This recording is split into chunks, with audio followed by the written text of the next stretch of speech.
Detik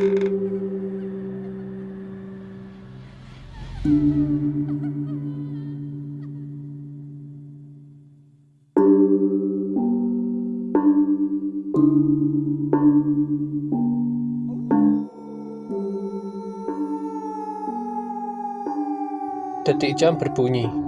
Satu-satunya suara yang kudengar saat ini. Kemudian disusul suara cacing dalam perutku yang sepertinya minta diisi sepotong roti atau sepiring nasi.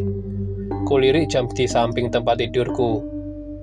Pukul 12:35 tengah malam. Sudah dini hari, tapi mata ini tak kunjung mau terlelap. Mungkin karena aku lapar. Akhirnya aku turun dari tempat tidur, menuju lantai 1. Saat aku melewati kamar kakakku, aku mendengar ia menangis dan sedikit berbisik lirih. Aku ingin masuk, berniat menanyakan apa yang sebenarnya sedang terjadi. Namun tiba-tiba perutku sakit, sehingga aku tergesa-gesa ke kamar mandi.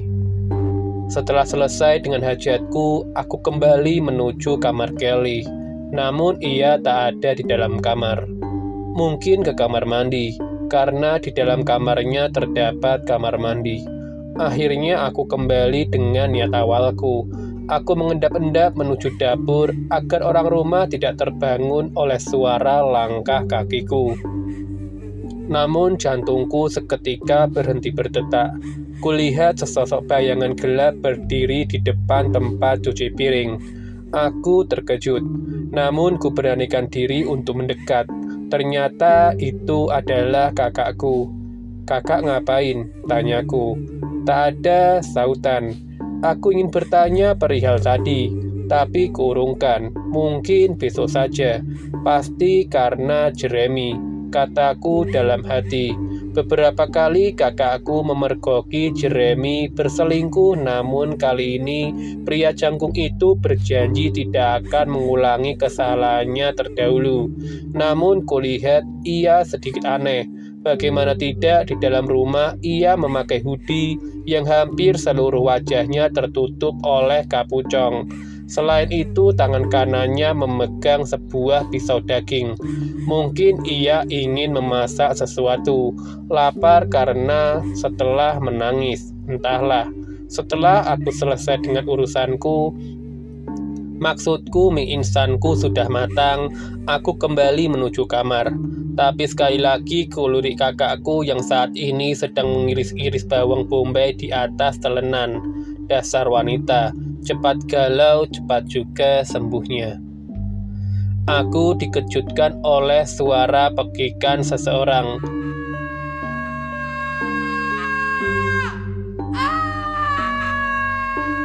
Cepat-cepat aku berlari menuju asal suara itu. Beberapa kali aku hampir terjatuh karena langkahku yang sempoyongan akibat bangun secara tiba-tiba. Alangkah terkejutnya, aku melihat ibuku pingsan di depan kamar Kelly. Kakakku yang semalam kutemui dalam keadaan sehat walafiat, kini telah terbujur kaku bersimbar darah. Di perutnya terdapat luka sobek, dan di tangan kanannya masih tergenggam sebuah pisau daging yang aku lihat semalam. Aku tak menyangka jika semalam adalah pertemuan terakhirku dengannya. Sampai saat ini aku tak tahu apa yang menyebabkan ia mengakhiri hidupnya, padahal bulan depan ia akan menikah. Kuambil handphone untuk menelepon Jeremy. "Halo, cepatlah ke sini." "Ada apa?" tanya suara di ujung sana. "Cepatlah Jeremy, aku tak ingin memberitahunya. Aku takut dia shock dan akhirnya tidak konsen saat menyetir." Tak lama ia datang, kaget melihat kami semua berdiri di depan kamar Kelly dengan raut wajah sedih. Kemudian ia pun berlari menuju kamar Kelly, dan seketika dia menjerit. "Mengapa kau mengakhiri hidupmu seperti ini, sayang? Mengapa kau tinggalkan aku?" ucapnya di sela-sela tangisnya. Sungguh kisah cinta yang pahit bagi mereka berdua.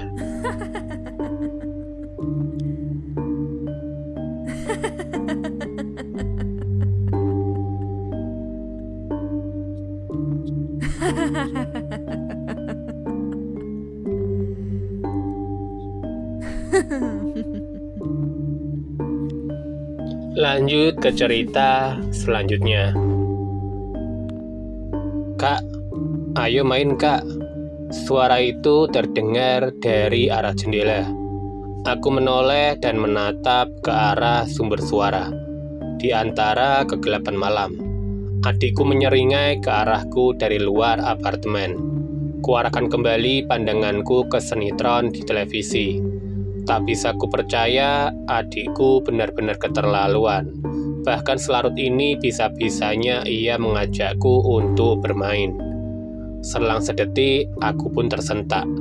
Apartemen keluargaku ini berada di lantai 11. Tak ada balkon di balik jendela kaca besar itu. Yang membuatku lebih tersentak, aku baru sadar kalau adikku meninggal kemarin siang karena kecerobohan yang tak sengaja kulakukan. Air mataku belum mengering sejak pulang dari pemakaman tadi pagi. Jantungku seperti berhenti berdegup. Ku beranikan diri kembali menoreh ke arah jendela. Walau terasa begitu lambat, sosok adikku telah menghilang. Tak kulihat siapapun di sana. Tepat pada saat itu, semua lampu di apartemenku telah padam. Kurasakan hembusan angin dingin di leherku dan suara yang berdesis persis di telingaku. Aku tahu, kakak sengaja mendorongku dari balkon kamar karena kakak ingin menguasai kamarku. Sekarang aku hendak menjemput kakak. Aku kesepian di sini sendirian. Rasa sesal pun menyeruak. Kamar adikku memang lebih menyenangkan, dengan balkon dan pemandangan indah. Namun semua itu kini tak ada artinya. Terlebih ketika sosok adikku muncul di sampingku dengan wajah rusak berlumuran dengan darah.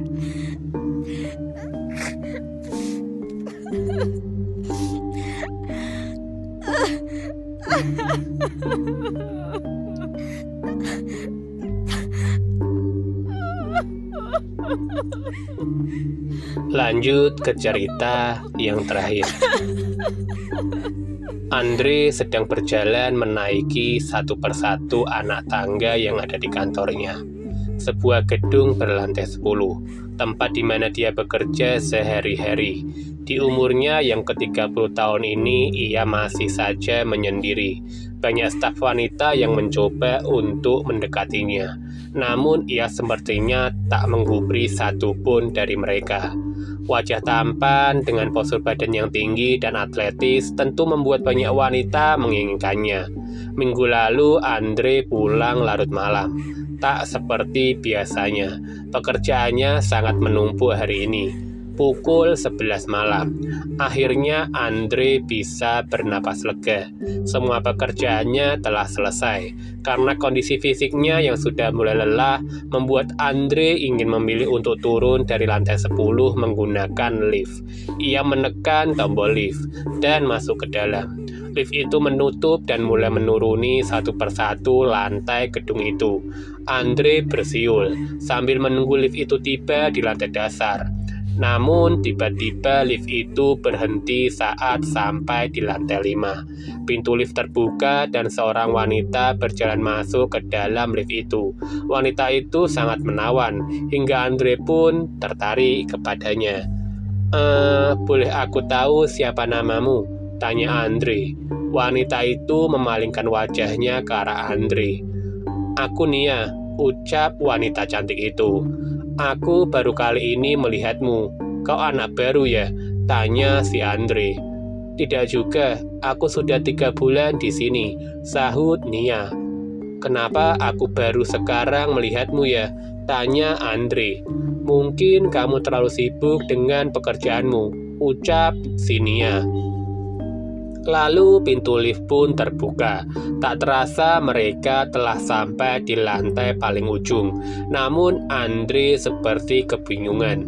Jelas saja, ia merasa ada yang aneh. Suasana kantornya berubah drastis, tidak seperti biasanya. Seperti ia terdampar di tahun yang sudah lewat. "Ini di mana?" tanya si Andre. "Ini 20 tahun yang lalu. saat aku membantai seluruh karyawan kantor ini.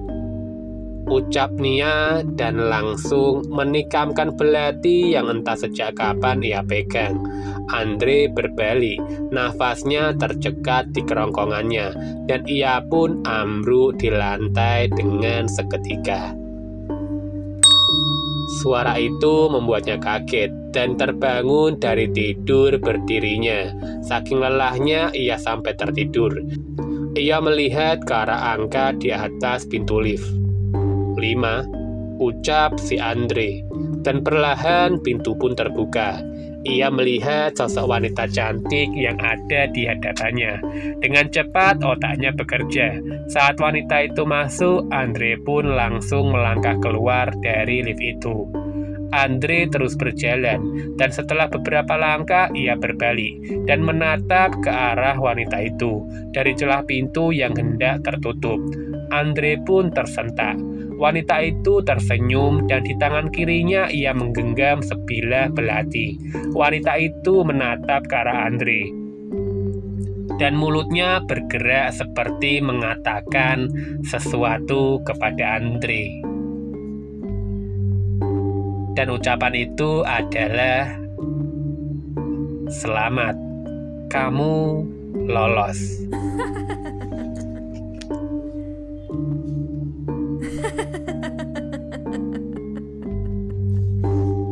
Sekian cerita misteri kali ini. Nantikan selalu cerita-cerita kami selanjutnya. Jangan lupa subscribe, like, komen, dan share ke teman-teman semuanya.